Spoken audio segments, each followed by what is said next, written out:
Which NFC East running back makes for a great value for the very first time in his career? Is the Broncos' backfield more of a battle than fantasy drafters think? And which NFC North rusher makes for a good target on your zero RB squads? Plus, Josh Durm, a four-time FFPC Dynasty and Redraft champ, joins us to talk about Travis Etienne's ADP rise, whether Greg Dulcich is going to be the tight end to have in Denver, his strategy in his debut in the 2022 FFPC Pros versus Joe's competition next month, and much more. We've got a great show for you. Farrell Elliott is here. I'm Eric Balkman. Stick around. Your high-stakes fantasy football hour starts now. And the pressure, I've seen greater men need a lesson.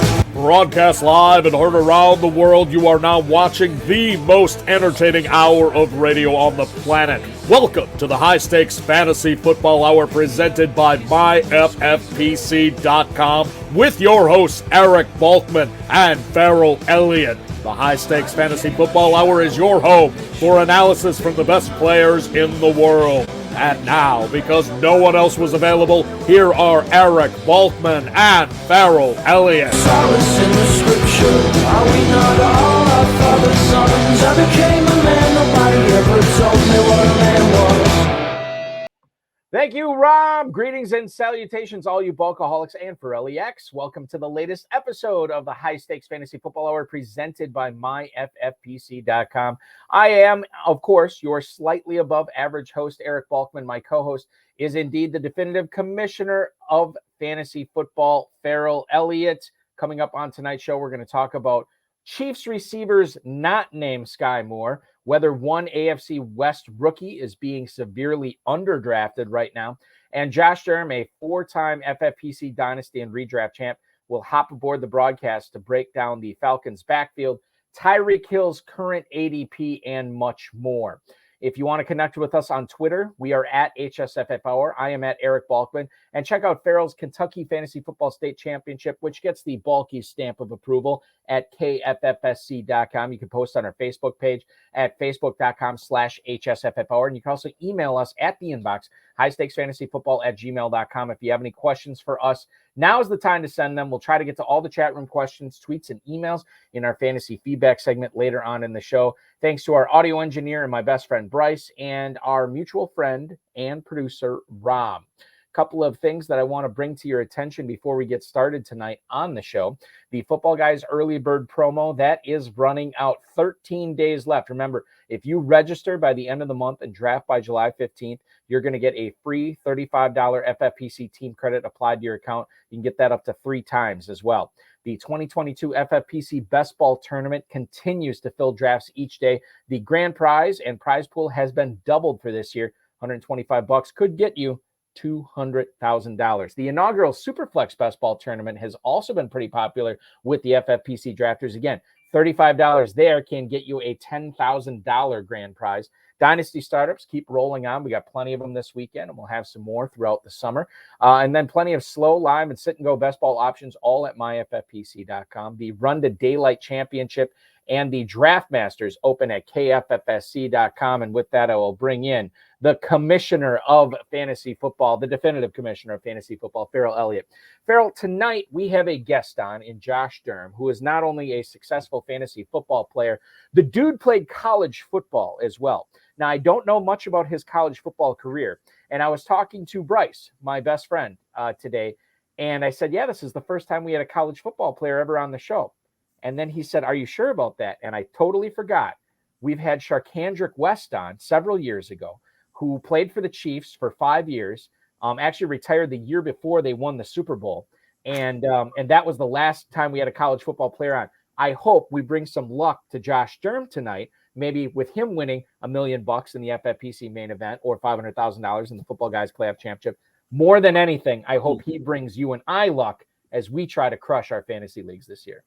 That's great. And, you know, it's wonderful. I like to hear about Josh's career and, you know, in college ball, as you begin to move away from a career and realize you're not going to be a professional, you begin to realize how much you're going to miss it. And fantasy football ties you in.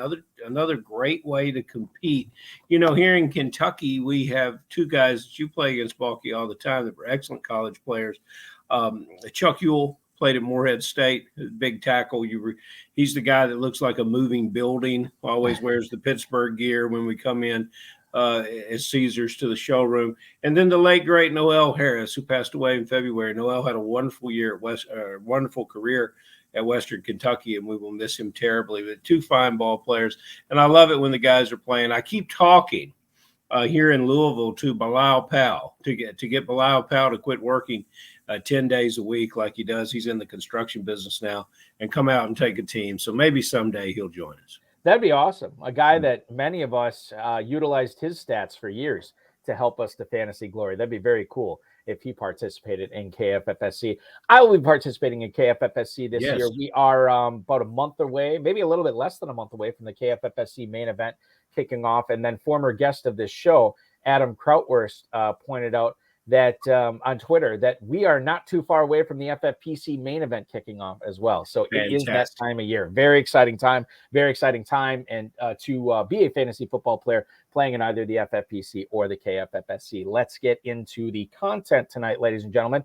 Mike Florio from Pro Football Talk says the quote, divide intensifies in the league office over the handling of Deshaun Watson, end quote. Now, two more women are reportedly, according to the Tony Busby, are looking to file suit against him. That would bring the total to 26.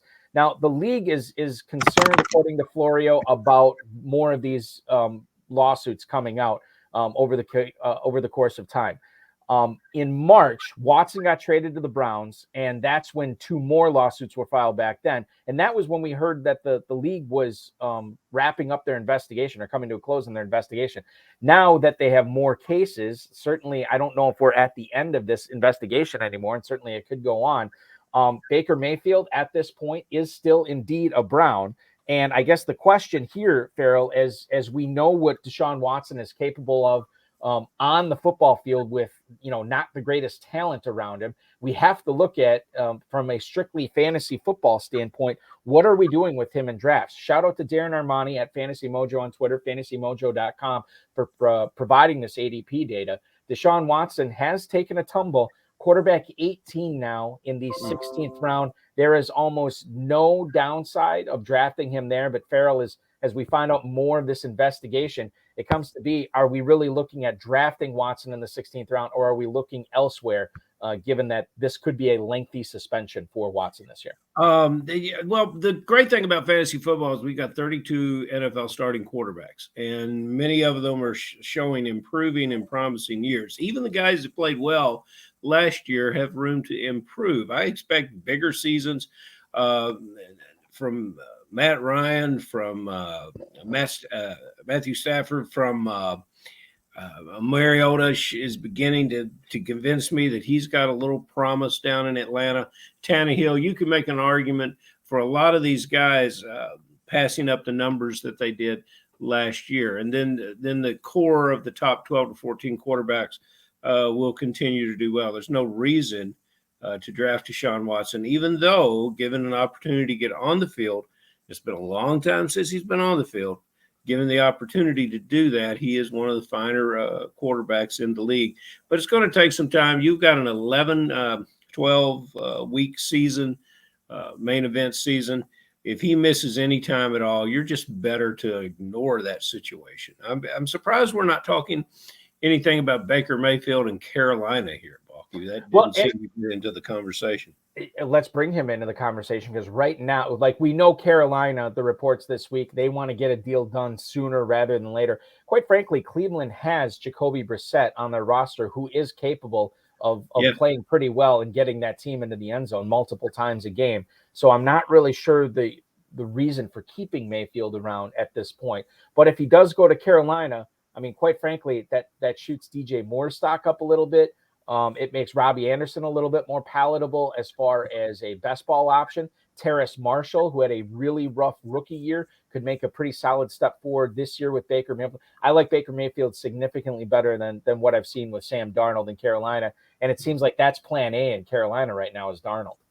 I've turned away from this player and just quit reviewing it, quit analyzing it, and actually quit reading about it. Now as we get closer, I tend to agree with you. There's things I don't like about his game, his culture, his locker room, but he does show flashes of brilliance. I've never used him in fantasy football except Balky. You remember the 10-3 game, which I believe is the one where Chubb stepped out of bounds. I had him that weekend when he put 6 points on the board. Thank you, Baker Mayfield. I love Carolina's stance. You know, Balky, my old Jeep's getting up there in the miles. I absolutely love driving it. I think it's got like 350,000 miles on it now. Yeah, it's been around the block a few times. And if I were Carolina, I would be saying to you, Balky, I wouldn't mind. I looked at a Genesis 80 SUV the other day. I wouldn't mind if you bought it for me, if you would buy it for me and pay for most of it. I'll drive it around a little bit and see how I like it. That's Carolina's stance on Baker Mayfield. I'm curious where the agent is in this process and how he doesn't help bring two teams together to make a deal. We bring a team and player together all the time. It's not difficult to bring two teams together and make both sides see that they're getting something out of this. Baker Mayfield, just on the behalf of our great friend Danny Mueller, I'd like to see some type of turn in the luck for Baker Mayfield in the NFL. Maybe as July approaches, we'll get there. Yeah, and we are still, as Farrell points out, we're still in mid-June yet, so stuff can still happen. But I think we as fantasy football fans and fantasy football drafters drafting heavily right now, we kind of want to get this figured out as soon as possible. Just to give you an idea of who Deshaun Watson is still going in front of in Football Guys drafts right now, he is going just behind Tua Tagovailoa, who, just as a reminder, throwing to Jalen Waddle, Mike Gesicki, Tyreek Hill, you might have heard of him. He is going just ahead of Deshaun Watson. After Watson, you have the Letterman in DC, Carson Wentz, Jameis Winston, who I happen to like quite a bit, Trevor Lawrence with Doug Peterson is going behind him, and then Mac Jones. You mentioned Matt Ryan, Farrell. He is currently an 18th round pick, going 2 full rounds behind Deshaun Watson, so I like all those guys better than Watson there at this point. Now that, more of this information keeps coming out, it's hard to really make a case that Watson is a solid pick in the 16th round. One of the questions, I think Prof. Hudson Kern-Reeve led the show off about this. The chat room has been so hot tonight. I think I might have missed the question. Here it is right now. Hudson Reeve wants to know, lots of debate about whether Zeke or Pollard is the better target this year. Who is it in units of value? And I want to bring up the fact that Mike McCarthy this week says that Ezekiel Elliott is completely healthy now. Mark Lane actually tweeted this out. Mark Lane, who covers the Dallas Cowboys. Ezekiel Elliott last year, it was a rough one. And if you invested a high pick in him, you probably weren't happy. However, he did play through some injuries, including a torn PCL. McCarthy says that his offseason has been really good. And obviously we know this is puff piece season, as the kids call it right now.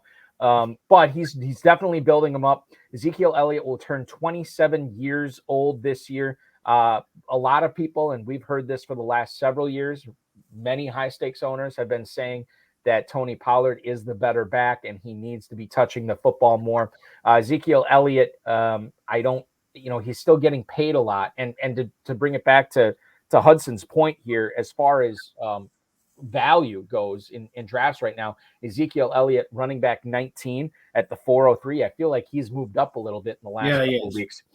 Tony Pollard is going at here it is, running back 29, 707. So it's roughly about 3.5 rounds difference between the two. Farrell, what about you? If you're drafting, would you be more likely to take Ezekiel Elliott in the early 4th or wait and take Tony Pollard in the mid-7th?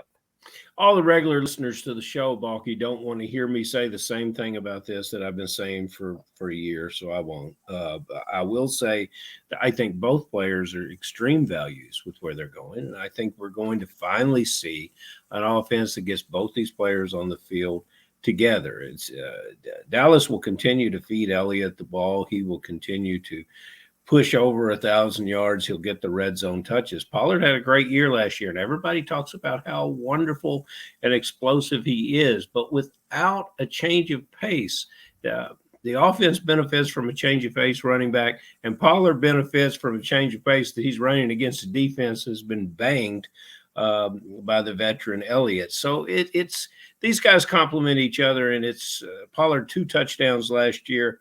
If he is the explosive player that we all see him to be, Let's get him on the field with Elliott. Let's get the ball in his hands. Let's put him in the slot. Let's move him around and make the Dallas offense realize exactly what it could be.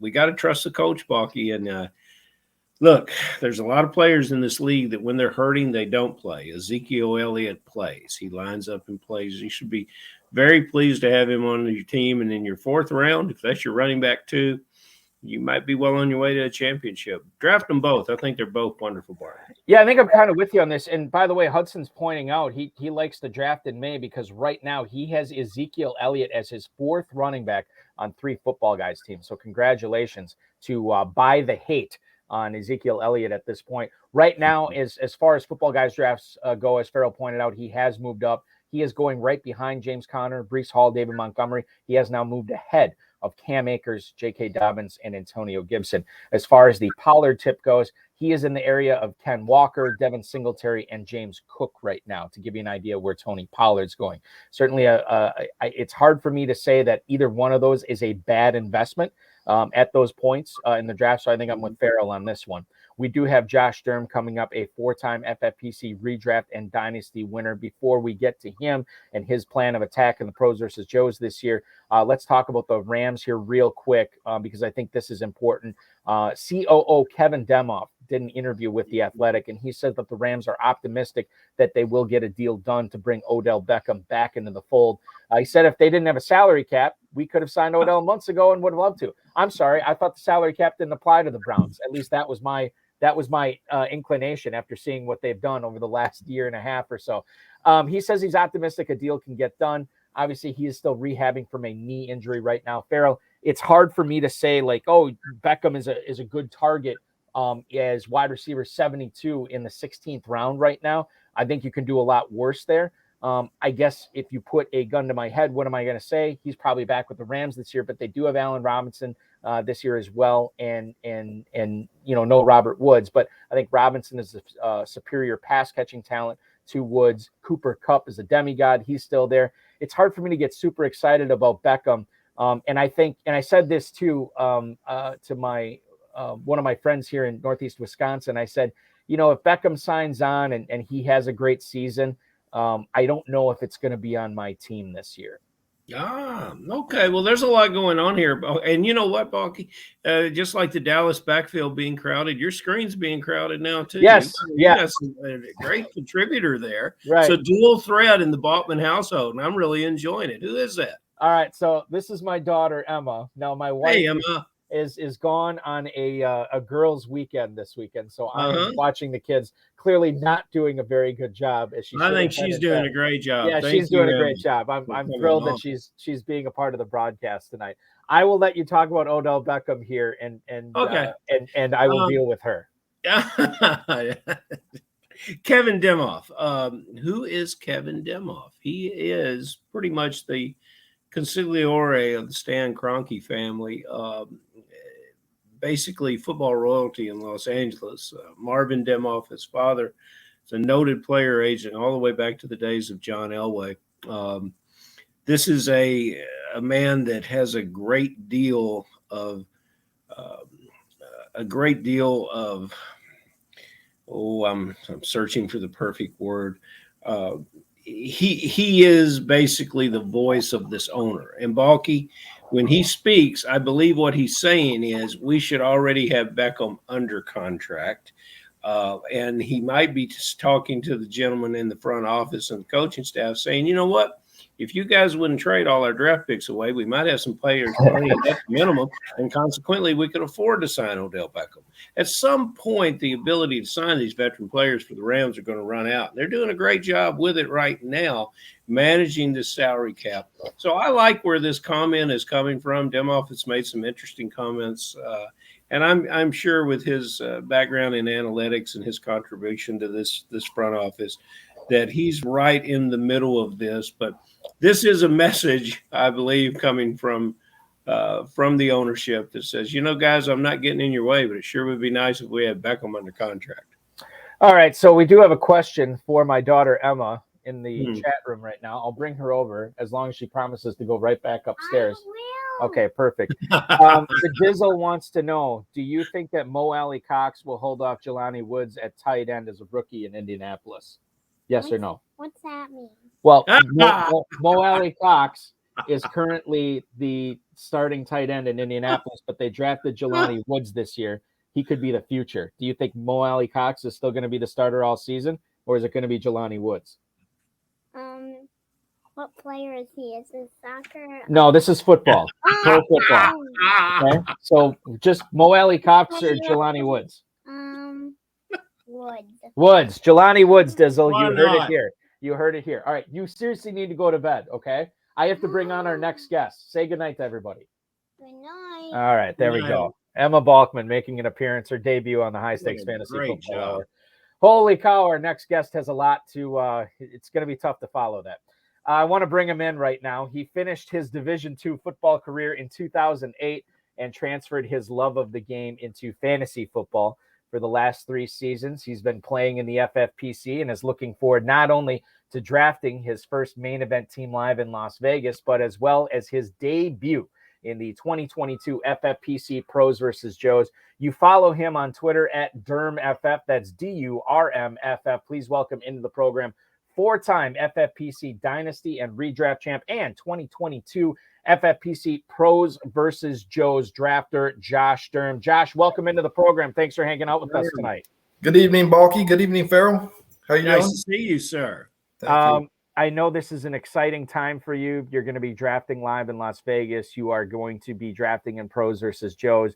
You draft a lot of teams in the FFPC for fantasy football. When you are not doing that, what are you doing for a living, Josh? Well, I consider myself a stay-at-home dad. I have 3 beautiful children, Heath, Anna Kate, and Austin, and they're 4, 3, and 8 months old. Wow. And I also work at the airport here in Atlanta as a gate agent. So I stay busy. Yeah, that's for sure. And I know how that goes. No question. So one of the things I brought up at the top of the show, Josh, was I didn't think we'd ever have a college football player on the show. I forgot about Charkandrick West, who was still like he was in between college and the pros when he came on. But it's awesome that we're getting another college football player on, our first Division II football player on. Where did you play college football? So I started out going to Western Carolina University. I redshirted there. After my freshman year, I transferred to a JUCO out in California. I went to Santa Rosa Junior College, played there 1 season, and then finished up my career at Brevard College in North Carolina. Started 3 years there at free safety. And along my journey, I played for a lot of great coaches, along with a lot of great guys. So Who was on the schedule for Brevard when you were there? Who'd you play? we played Carson Newman, Wingate, Yeah. Mars Hill. Carson Newman had some good teams. They do. When you played. They put a lot of guys in the league. The what else about your career that what do you miss about it? Do you miss the guys? Do you miss the locker room? Do you miss the training? What do you replaced it in your life? Obviously, with raising 3 kids, there's not much time for anything else. Isn't fantasy football a great way to stay engaged in the game and compete? It is. The thing I miss probably the most is like when you're on the field, that's all that's on your mind. Yes. So you don't have anything else going on. Everything's just focused in the game. So, and then the locker room with the guys, I also miss that. So That's cool. Don't miss the workouts as much. This is the Aaron Rodgers thing where he keeps threatening retirement. He's like, well, I love the game of football. I just don't like all the other stuff that goes with it. And I'll tell you, what was your size when you were on the field? Well, I was 6 foot, like 185, but so it's kind of undersized, but I always took pride in the heart I played with and just like knowing the game of football. So I had to just feel like I had a smarter, just had to play smart, be smart, And what airline are you with down there in Atlanta? Oh, I don't know if I want to share that. Yes, you do. So here's the thing. Don't.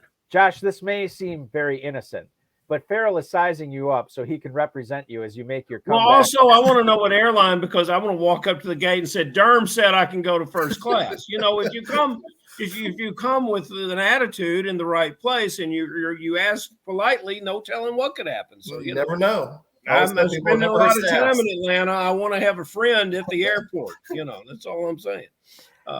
Yeah. So listen, if you ever decide, Josh, that you want to make a comeback, Farrell will be on the first flight there. We'll get you hooked up. All right. Listen, you can never have enough good defensive backs. No one can. So I mean, there's that option is out there for you. Although I will say, as a defensive back, you're only as good as your defensive line. So that is also true. And which is weird because when I played high school football, my defensive line was also was awesome, and I was a rotten corner. So I don't know how that works. Now we should point this out. Hudson Reeve in the chat room, back-to-back winner in his Pros versus Joes League in 2020 and 2021. He says that if you're interested, Josh, as you embark on your Pros versus Joes journey this year, he said that he is offering a 1-week course at Cornell where he teaches on how to win the Pros versus Joes competition. It's online. He says tuition is reasonable. So I'm just putting that out there. We could put you in touch with him. You can take the online course at Cornell and then become Pros versus Joes champion. We'll figure that out after the show. We are going to pick your brain right now with the fantasy football aspects of it. I personally have been pumping up Aaron Jones as the Packers running back that you want to draft after Devontae Adams has decided to go to Las Vegas. But why should fantasy drafters not forget about A.J. Dillon this year? Well, A.J. Dillon's being drafted in the 6th round. Last year, he averaged about 13 touches a game, 11 rush, 2 receptions. And I think that's his floor. You can expect that this year as his floor. And I think that there's a couple ways that he can actually improve on that. One being that the Packers just run more. And another one is if the Packers do decide to use Aaron Jones more in a receiving role and put emphasis on that, I do think that they could transfer some of those carries that Aaron Jones has and give them to A.J. Dillon. So I think there's an increase in production there. And then final is if something does happen to Aaron Jones and he misses an extended period of games, then I think A.J. Dillon becomes a league winner. With the other players going around him, I think that I'd rather take the A.J. Dillon in that scenario. Yeah, I would have rather taken you out of the defensive backfield, put 10 pounds on you, sent you to a Canadian workout, have you play Sam linebacker with that linebacker mentality, because I think you're more of a linebacker than you are a safety. However, in Atlanta, they unlocked the keys to Cordarrelle Patterson, found out he was more of a running back than a wide receiver. And it was a fascinating thing to watch. Despite all the things that didn't go right in Atlanta, that did. And then when we gathered here in Kentucky Super Bowl weekend for our draft, Tyler Allgeier was a top rookie pick at the position, and people were very happy when he landed in Atlanta. It seems that the excitement for drafting that player has fallen off somewhat with the re-signing of Patterson. You're right there in the city. What can you make of that backfield? Who am I missing? Is there another young player there? And what do you see as the value at that position, especially with a running quarterback, an RPO quarterback that I think is going to put some yards down for the Falcons this year? Well, first, I'm off on Patterson because Arthur Smith, head coach of the Falcons, he held out Patterson a mini camp, and to me, it's mini camp. It's helmets and shorts. And if your coach is concerned about your fragility with mini camp, I don't think that has a good outlook on the rest of the season. So I'm out on Patterson. I think Allgeier, he could return value. I'm just more interested in people going around him. I think he will pick up the Mike Davis role. Since they released Mike Davis. And then I like Damian Williams late in drafts. I think that there's no he's cheap enough where you're not risking much. And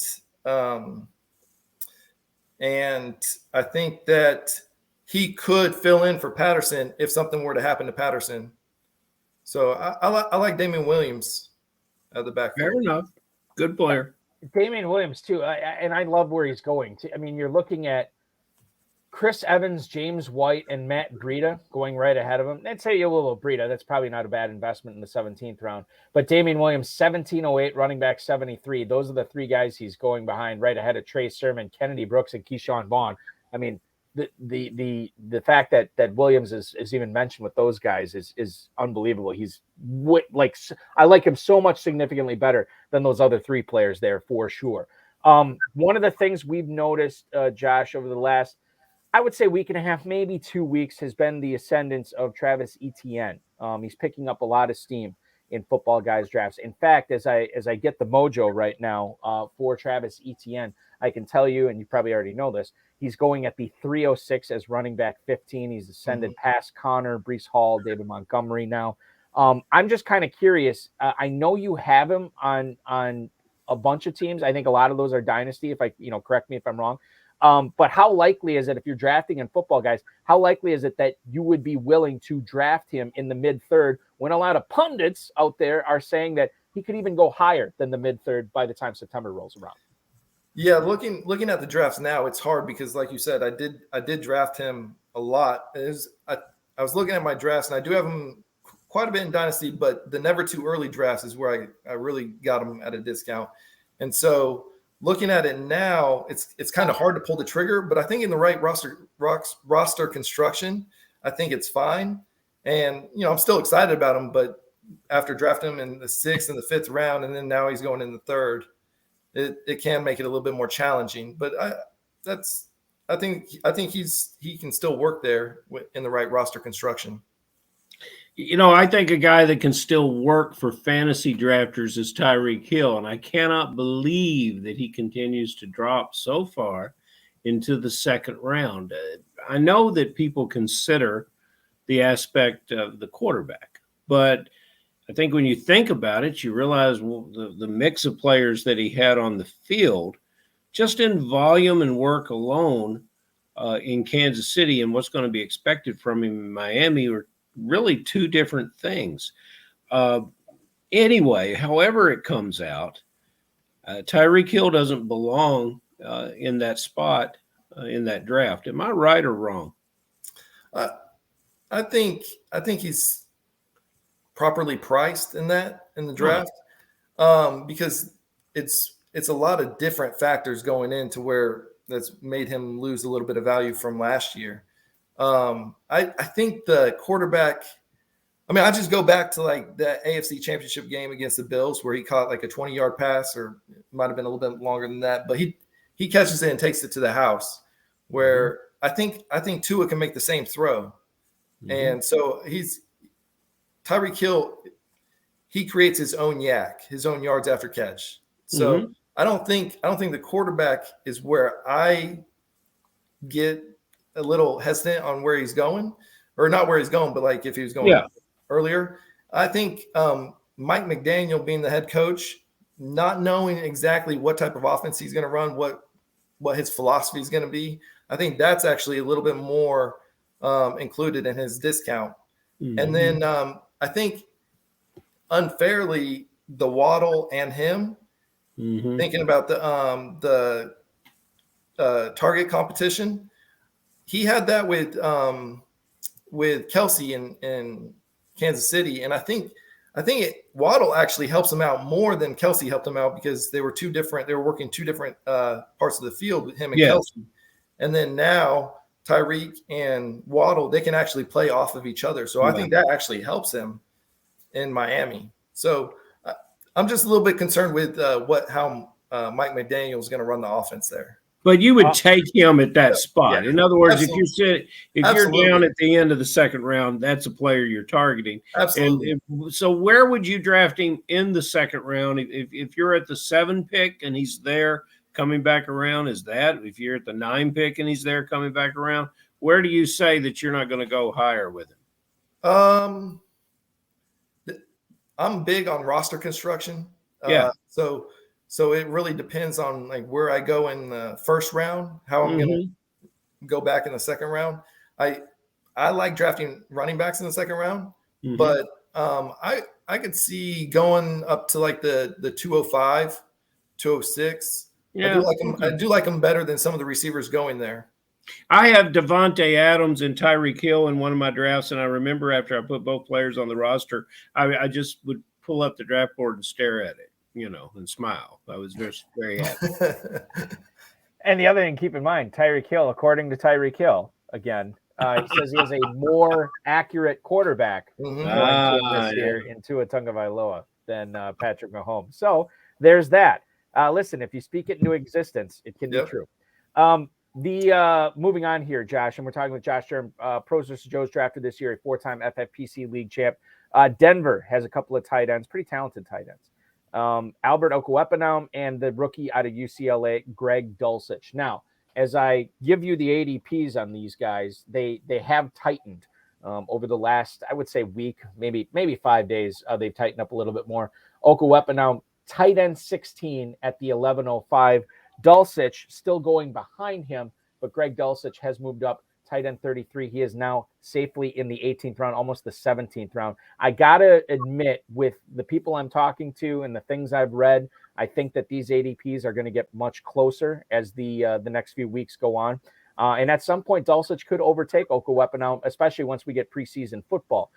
If you're drafting right now in mid-June, what are you doing with Denver tight ends? Are you drafting Albert O, or are you waiting to draft Greg D? I will draft Albert O. And it's mainly because besides Kyle Pitts and trying to go back in my mind, maybe Kittle, I have not realized or seen a rookie tight end be successful in their rookie year. So Freiermuth had a pretty good year last year. Yeah, he was all right. It was good, but I mean, I think that's more of like I think there's some more circumstances surrounding Freiermuth that helped him in his rookie year. With the tight end position in Denver in general, I think that there's so many mouths to feed. That's where I get hesitant on drafting a Denver tight end. But if I was going to pick one, it'd be Albert O. Fair enough. Well, if you can't get excited about rookie tight ends, I don't blame you because I've been burnt there. And I think Uncle Albert may burn us too. So I think you might be right on to something there. Doug Peterson and Trevor Lawrence. Can anybody save Evan Ingram? I get one of those little mini boards and bring it to the draft live out in Las Vegas. You'll be at Planet Hollywood in September drafting live, won't you, John? And I bring my little mini board because that helps me keep track of everything.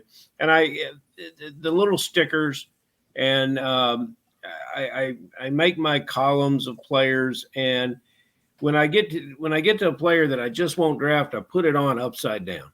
And Ingram has been upside down for me for his entire last few years of his career, and he'll probably stay there. Can this for me, but for you, Josh, can this new location reinvigorate Evan Ingram to at least make him a consideration to start for FFPC drafters?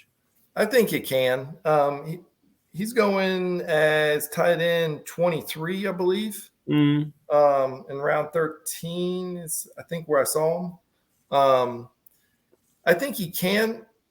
So I'd not take him any sooner than like tight end 20. But I think I have a lot of faith in Trevor Lawrence. So and Peterson for that matter. So I do think if he can get back to what he showed earlier in his career, I think the tight end 15. I don't think that's out of the question there.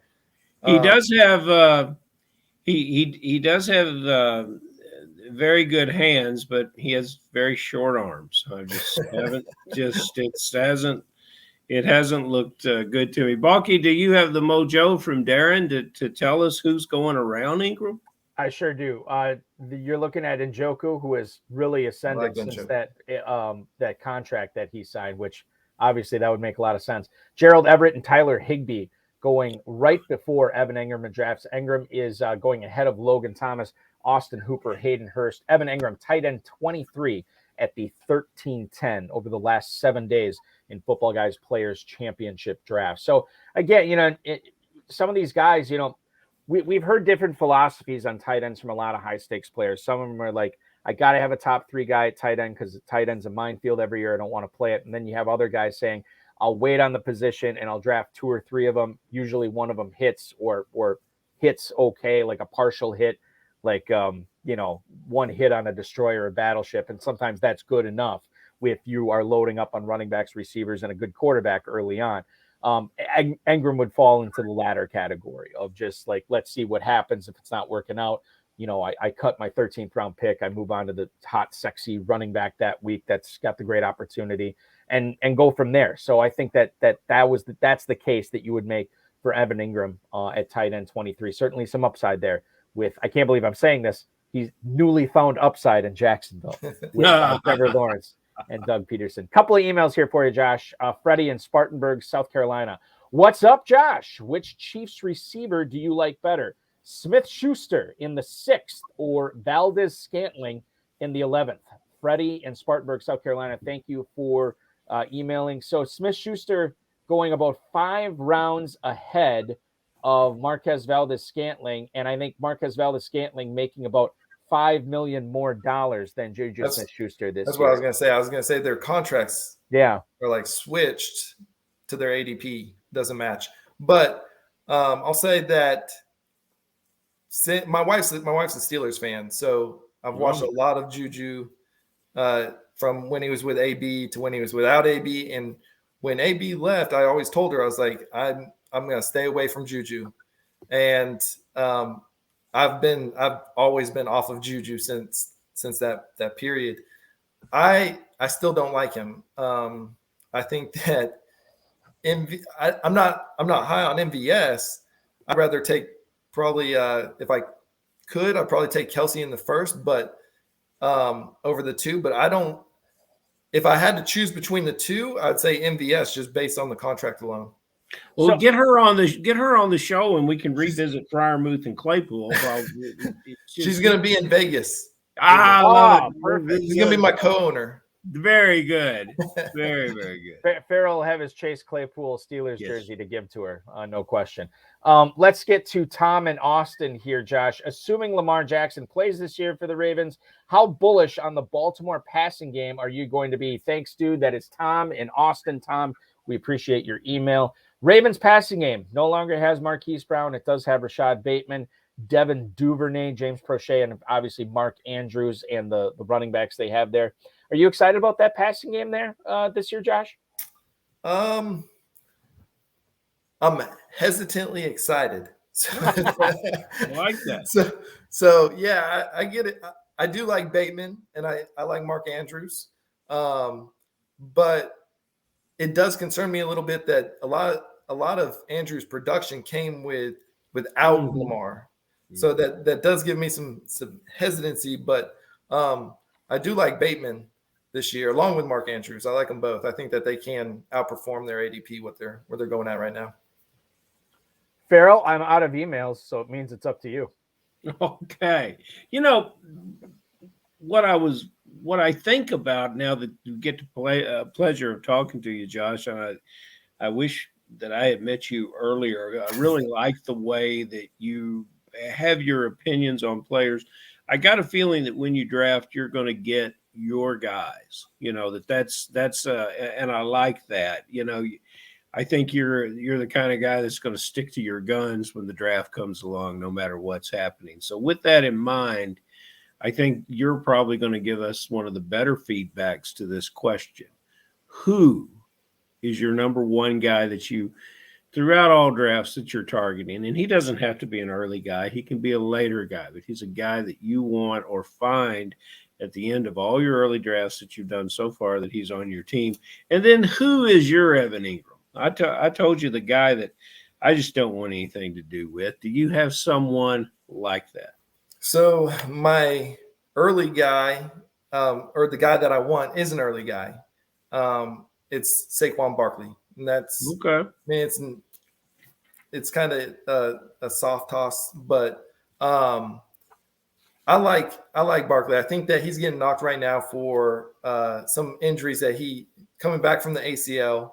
He had a little nicked up ankle going on last year, and I think that he's in one of the positions where he can have a workhorse role in that offense, along with Dayball being there. I think that they're going to turn it around. So I really like Barkley this year. The player that I'm not on this year at all is Michael Thomas.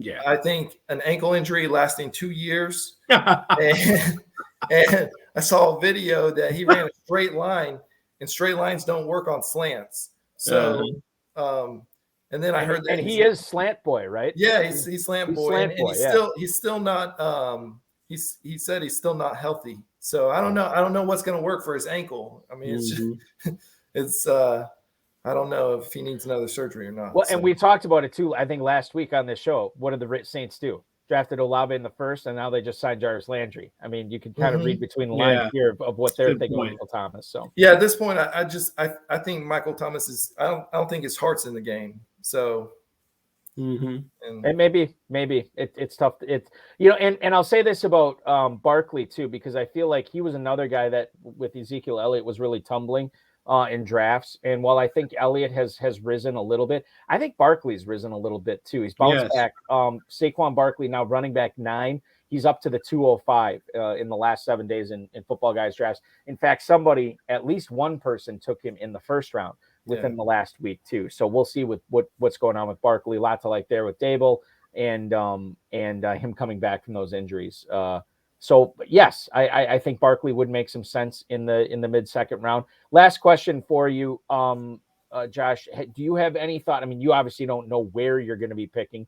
You do know that it's a best ball slim format for the FFPC Pros versus Joe's format. Are you switching up any kind of strategy, knowing that you'll be drafting against 5, talented Joes, but also 6 pros who, granted, they are pros. They don't always understand the format. They don't always understand the ADP as well as pros like, Joes like you do, I should say. Are you adjusting your strategy based on the fact that only half the league will be populated with people you're normally drafting against? Best ball, I will probably be switching up my strategy it'll differ from what I'll probably be using at the main event and the FPC right now that I'm using. Right. It will probably be, I'm thinking that I'll probably go like a robust RB. But I could change it up. I don't know. So, and you don't know where you'll be picking too. I mean, that too. Yeah. Certainly that will change at least the strategy going in. Don't give up any information while you're on this show, Josh, at all. Mislead them. It's just like your airport question. Although I'm going to find you in Hartsfield. I'm going to find you there. I'm like the airport detective. The challenge has been put down, but don't give up anything. Don't let Balky get inside your head, because you need to come in there, win this thing, and don't give up anything. I won't. We will find Josh. We will find you at the airport. We will also find you on Twitter at DurmFF. We are dispensing knowledge and asking questions, which is always something that I always encourage on Twitter to get the conversation started. We're glad that we got this conversation started with you tonight and got some insight into how you've been able to win so many leagues, and good luck in Pros versus Joes in all your leagues this year as you chase that $1 million, especially in the FFPC main event. Be good, dude. This was great, and we'll do it again soon. Thank you. I enjoyed talking with you guys tonight. Happy Father's Day. Thank you. Happy Father's Day to you too. Josh Durm, ladies and gentlemen, at DurmFF on Twitter, a guy who I feel like it was going to be difficult to follow up my daughter tonight. But no. Josh, obviously, flying colors, passes the test. Great insight. And you guys got a lot to be proud of. I do. I'm a little concerned about Emma and her question about, is this soccer? Because, my modest little podcast that I do with my co-host, Robbie Fetcher, his daughter, Finley, a similar age, she can go too deep on the Colts depth chart right now. And she would have known that Jelani Woods question and nailed it. And, Balky, this Father's Day weekend, it's important to spend time with Emma and talk football, which is what every little girl obviously wants to do. Yeah, obviously. I think it's funny. Like she's like, okay, Mo Alley Cox or Jelani Woods. Now, is this soccer or football? Because my answer will change whether we're talking about football or football in any event. We got some emails here that I want to get to in a second. The other thing I want to bring up, Farrell, Alec Ingold, formerly of your Las Vegas Raiders, Yes. formerly a Wisconsin Badger. He is throwing a charity softball game in Madison next month, and we had him on my radio show in Northeast Wisconsin to talk about it.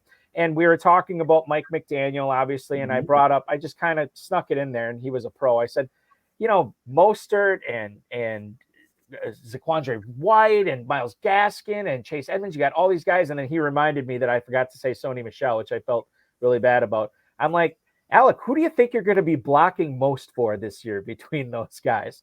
And, to try to get any kind of fantasy knowledge, because if I know what's going on with the Dolphins backfield this year. And he's like, oh, dude, they're all so talented. It's just so great to be fly. He turned into, this combination of Tony Bennett and who's the self-help guy, Tony Robbins, he just got super positive and like he just injected himself with a bunch of Prozac and he fell all over himself talking about it. So I gleaned nothing from that. He had nothing but positive things to say about Mike McDaniel. Like he said, he's so sharp, he's so intelligent, and he said he shows up to every practice with like a new outfit and new shoes on every single practice that they've been out there. So pretty cool. He's probably got a very good endorsement deal. If you look at what's happened in fullbacks in fantasy football, there's only one that gets drafted, and he's a 49er. And he doesn't get drafted, but he gets added in waivers for bye weeks because people see him get 10 or 12 points. People see him being very active, on the field. He'll get 10 or 12 points in a game, and he'll be an immediate add. And so Ingold's very, very happy to be going into a system like that. So that's a fantastic guy to have. Balky, one thing that interests me about what Josh said, and a lot of things interest me. He's a very, very good player. But it's Barkley. Barkley has been hurt. He can't always play when he's hurt. He's worked to recover from his injuries.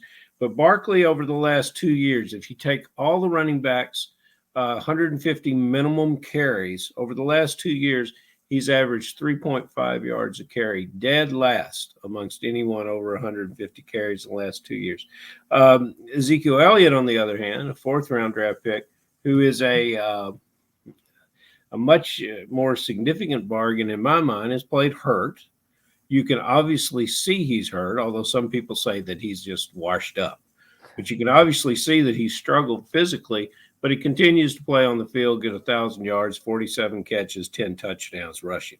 So this is and I like both players. I'm rooting for Barkley to bounce back, but I could make a case for those guys flipping draft positions based on the story as I see it. Yeah, no, and I think you make a strong point there. We have Matthew Bingham in the chat room talking about how the Giants offensive line should be better in addition on that line, and obviously Daboll, and then Barkley year 2 post ACL too. So maybe he'll get some of the explosion back. But I like what you're saying because I quite frankly, I trust Dak Prescott and the Cowboys offense much more so as a whole, much more so than Daniel Jones and the Giants offense at this point. But you're right. And we could see those guys get closer to ADP in ADP as we go forward here and push through drafting season. Let's get to a few emails here to end the show tonight. Here's one. Bill in DC. What's up, Balky and Farrell? Now that we know he's back in Kansas City, where would be the right spot in Football Guys drafts for Jerick McKinnon to go off the board? Have a great weekend. That is Bill in our nation's capital. Jerick McKinnon, who just signed that deal with Kansas City to return to the Chiefs after that Bafo performance in the playoffs last year.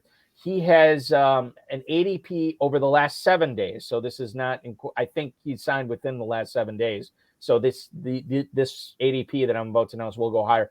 Jerick McKinnon, 1610 in the last 7 days, and he's only been selected in 9 of 21 drafts too. Mm-hmm. So bear that in mind. He's gone as high as the 1303. He's running back 66. He's obviously going to go up there. And I'll bring this up, and I can't remember who was saying this, but bear in mind when Jerick McKinnon was on the Chiefs last year, it's not like his regular season was fantasy worthy. It was the playoffs where he really turned it on. So we don't want to be prisoners of the moment. We don't want to have recency bias. But when you look at McKinnon now, again, we assume he's going to send 11th, 12th, maybe 10th round. I don't know how high he'll get.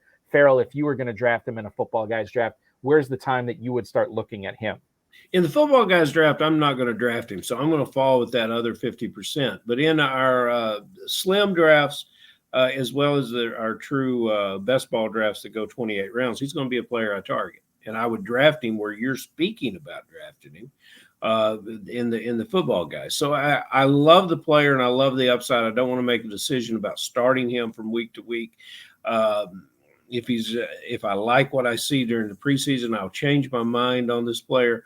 But he's more likely to me to be a guy that when someone loses patience of waiting for him to break loose, that I would pick up on waivers.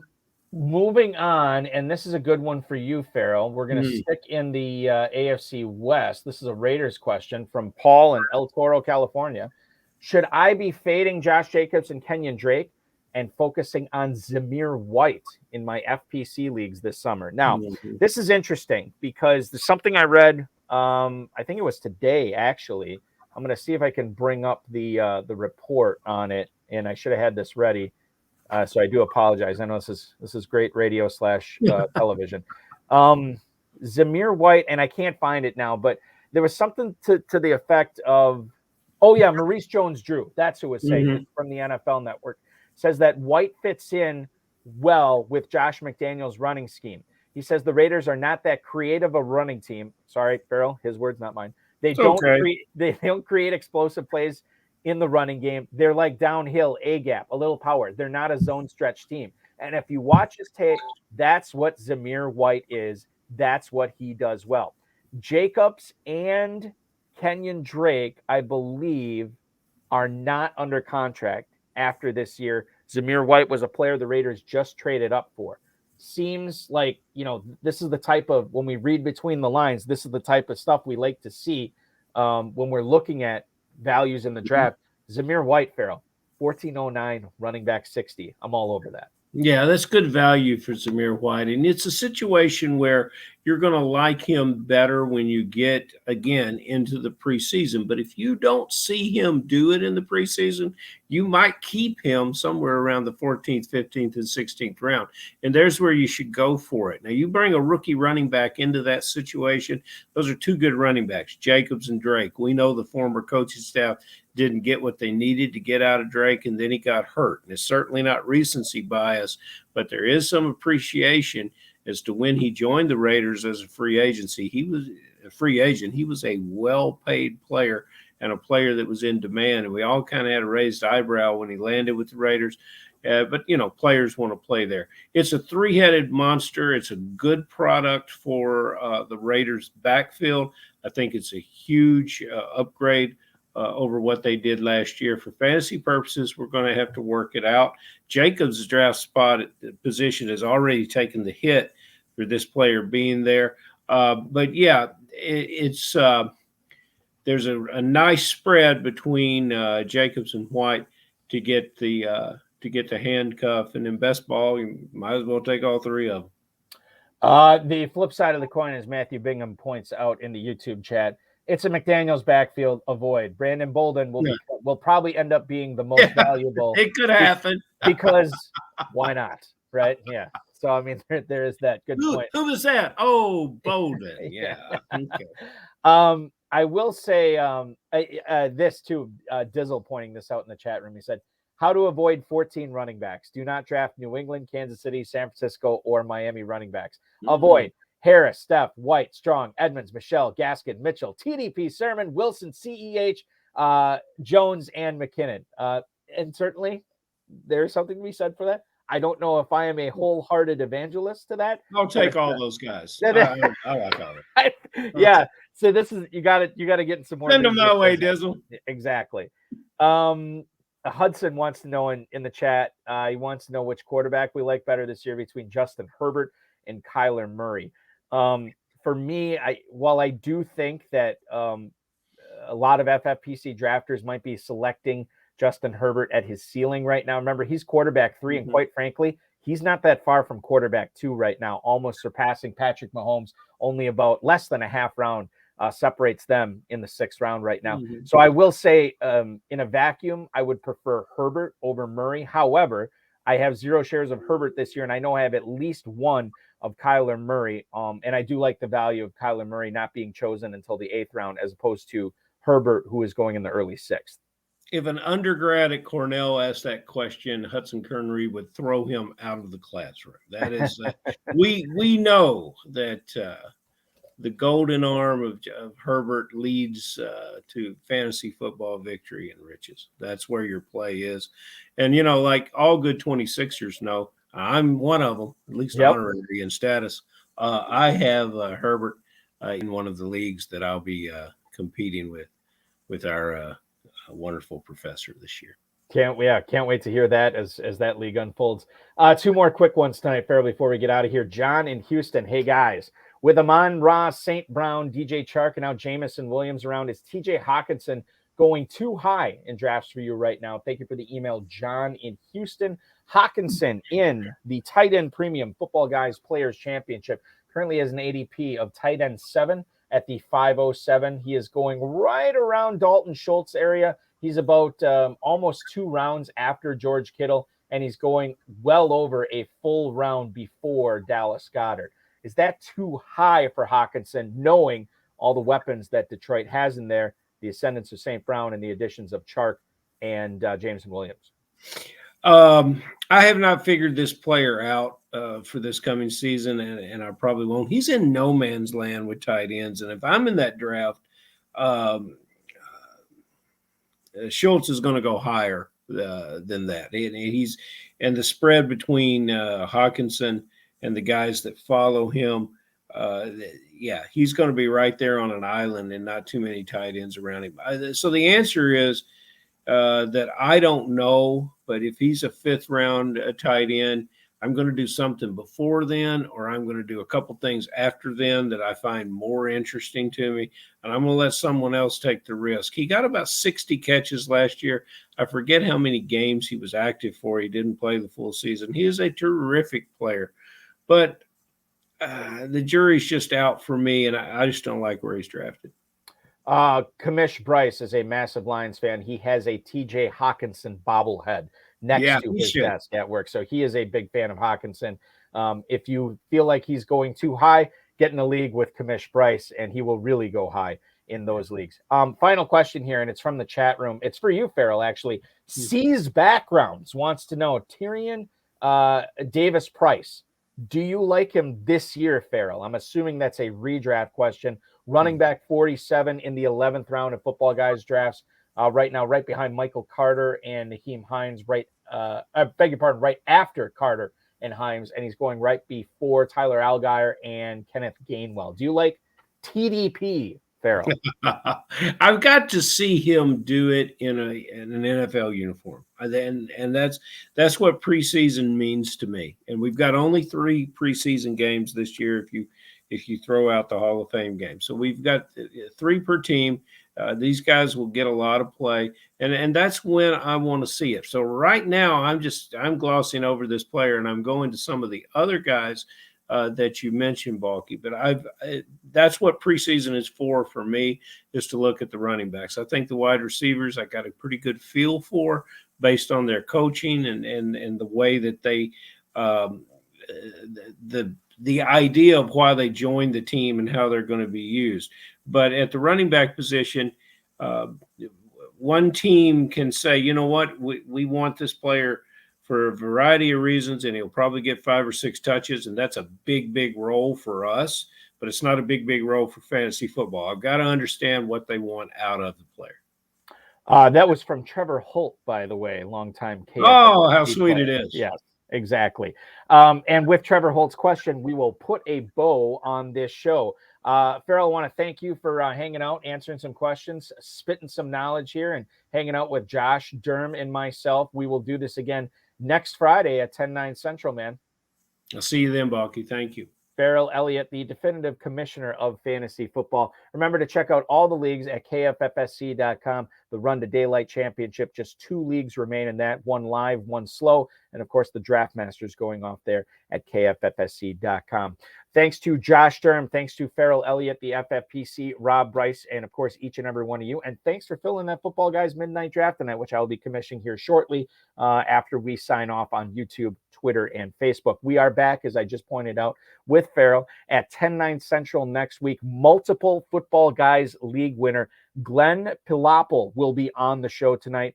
Beg your pardon, next Friday. Be very excited to pick his brain, get his thoughts on a lot of the Football Guys drafts he's done already this summer, to tell us about trends that he's seeing, ADP, his views, and so on and so forth on drafting this year, as most everybody is kind of leaning in to draft season, as we're closer to July 1st than June 1st right now. So make sure you're jumping in right now, and we're giving you a lot of reasons to do so at the FFPC. The Football Guys Early Bird promo will be live for another 13 days. Make sure that you are registering for leagues by June 30th and drafting them by July 15th to get a $35 team credit posted to your account.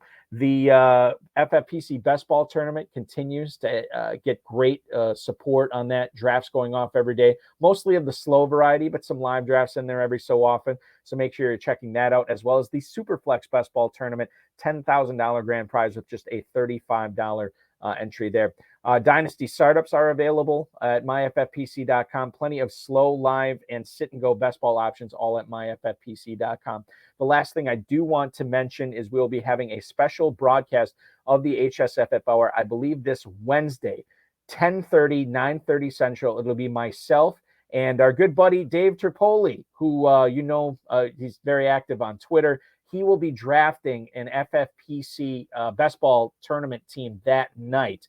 And he'll give us his thoughts on what he's doing, his strategy, who he likes, who he doesn't like as the draft is unfolding. And I'll be there peppering him with questions, annoying him, and generally distracting him from trying to win $200,000 in that. So that is coming up Wednesday, 10:30, 9:30 Central. Remember to join the Run to Daylight Championship and the Draft Masters at kffsc.com. Thanks so much for watching, everybody. Your weekend officially starts now.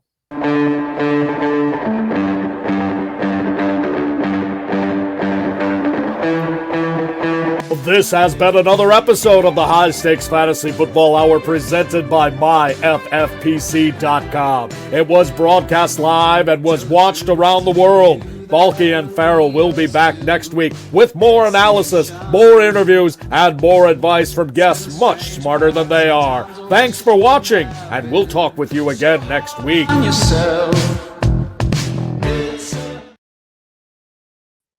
One other thing that I should bring up, happy Father's Day to all the dads who are playing in the FFPC, watching this video, listening to this podcast, and a special happy Father's Day to my father, who actually introduced me to the NFL.